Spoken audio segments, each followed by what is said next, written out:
Hello, members of our Dolphin Pod. Welcome, school members, family members, and community members. In today's presentation, I'm going to be describing a school, family, and community partnership that will build bridges with families, our lovely community members, and the school. My name is Danielle Theodore, and let's get started. So we looked at the data and we have many student needs. Our data shows that we need to increase family engagement.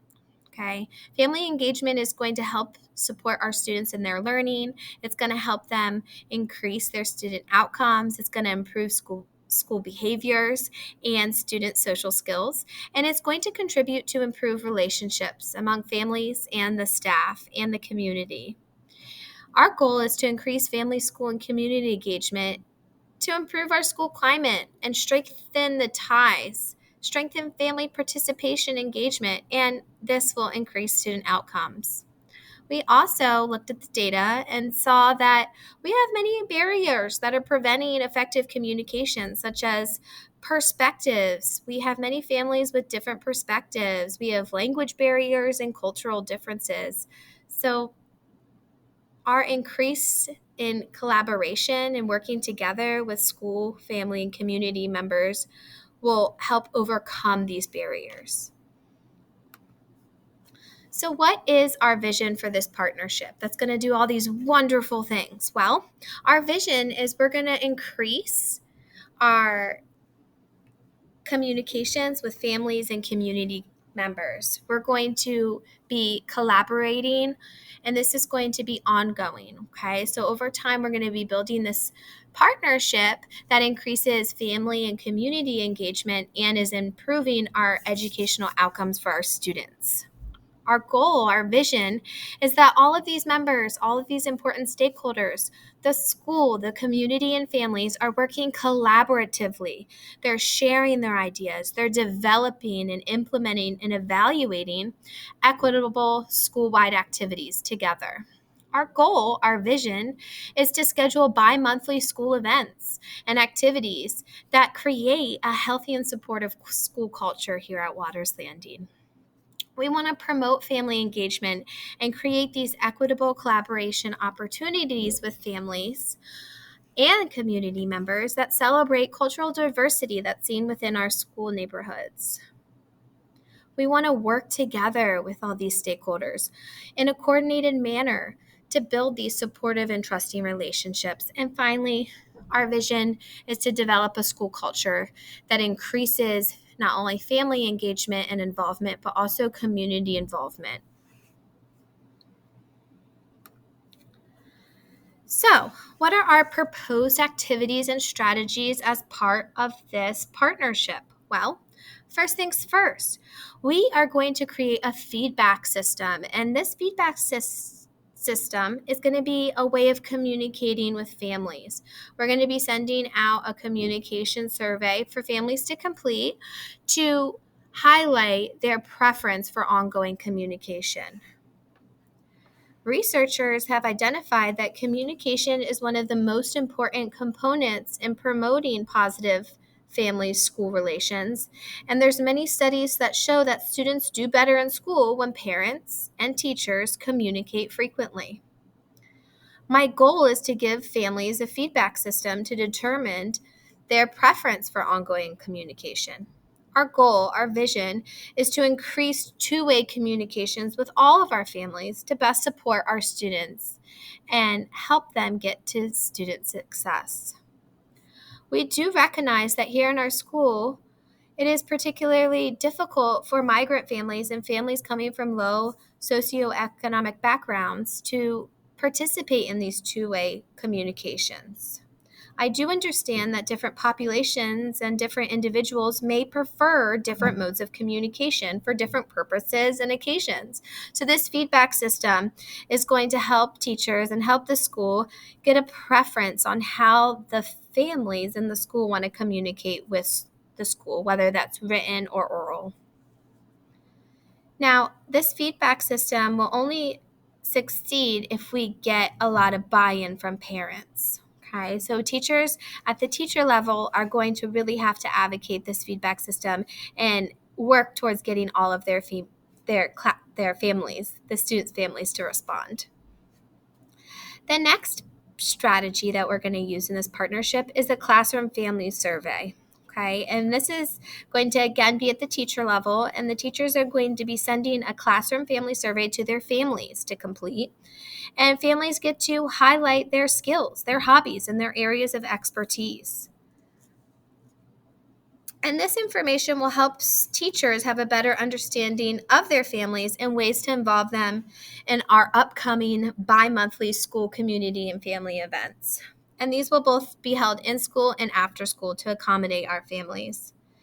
Then our teachers at the teacher level again are going to make a teacher-made presentation that highlights the different family areas of expertise and skill sets, and then share it with the classroom community. These surveys are going to provide not only the teacher, but the school with valuable information on how families can participate in student homework projects, or how they can volunteer in the classroom, or even participate in our new upcoming bi-monthly school events. Now, communication is central to promoting family school partnerships, and by highlighting family achievements, it could promote relationships at the classroom level and school level, and involve families in our school-based activities. Okay. So, what is our timeline? Okay, I'm going to zoom in here. Okay, so I just discussed many strategies at the teacher level that are going to be occurring in the early months of August, as soon as the beginning of the year starts. In August and September, teachers will be creating this feedback system and the classroom family survey and sending it to families. Okay, teachers are going to get this information from the family survey and then create the presentation that highlight the expertise among the families. Okay, so the cutoff date for this is end of September. Now, in September, administration, staff members, families, and community members are going to begin our partnership. They're going to start meeting for our monthly principal chats. And in these chats, all of these wonderful stakeholders are going to be discussing our school goals, coming up with our mission and our vision for our school, and organizing upcoming school events that are going to occur bi-monthly, so every other month. Okay, and all of these members are going to be assigned roles because everybody needs a job, and they're going to be reaching out to community members to help support the school in these bi-monthly events. Starting October, we will have our very first school event that is going to be occurring bi-monthly, so every other month. So in October and December and February and April and June, every other month, these community events, these school events, are going to be held during the school day and after school hours. We will transition between both to accommodate our families. And ongoing communication about these events are going to be sent out to families at the teacher level and at the school level to get families and other community members involved, to encourage them to participate. Our monthly principal, school, family, community chats are also going to be held monthly to plan these community events. So those will also be occurring monthly. Now, in June, our members of the pod are going to come together to evaluate our partnership, okay? And we're going to have this annual meeting that's going to occur in June.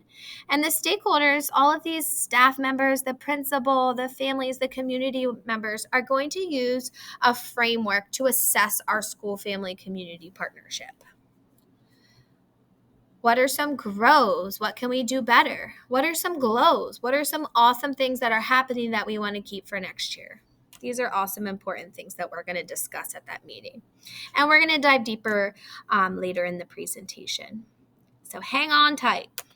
All right, so what's the impact on student achievement here? How is this partnership going to improve student achievement? Well, it's going to improve student outcomes, okay? Effective partnerships between schools and families improve student outcomes 100%. Okay, the research indicates that partnerships between a school, the family, and the community not only support student learning, but it also improves the school climate.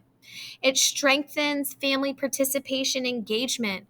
Kids are excited to come to school. Their families are excited to come to school, and everybody is on the same page.